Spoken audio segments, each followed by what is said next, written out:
கர்நாடக இசை கலைஞர்கள் தங்களது திறனை வெளிப்படுத்தும் வகையில் விஜயரத்னம் அறவாரியம் ஆண்டுதோறும் கர்நாடக இசை நிகழ்ச்சியை நடத்தி வருகிறது. அவ்வகையில் கோலம்பூர் தான் ஸ்ரீ KR சோமா அரங்கில் ஏற்பாடு செய்யப்பட்ட கர்நாடக இசை நிகழ்ச்சி சிறப்பாக நடந்தேறியது.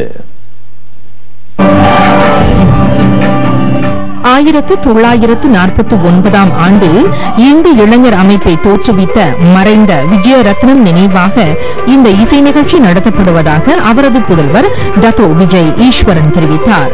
உள்ளூர் கர்நாடக இசைக்கலைஞர்கள் பலர் இதில் கலந்து கொண்டு தங்களின் திறனை வெளிப்படுத்தினர்.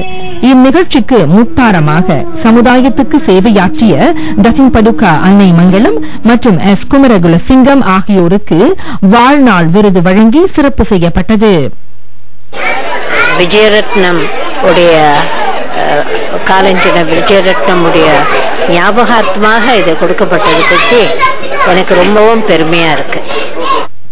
லைஃப் டைம் அச்சீவ்மெண்ட் என்று சொன்ன ஒரு கொடை, வாழ்க்கை முழுக்களும் ஒரு தொண்டை செய்து அதற்கு கிடைத்த ஒரு பலன் தான் என்னால் சொல்ல முடியும். இரவு மணி 8 தொடங்கி 11 வரை நடைபெற்ற இந்நிகழ்ச்சிக்கு 200க்கும் அதிகமானவர்கள் வருகை தந்திருந்தனர்.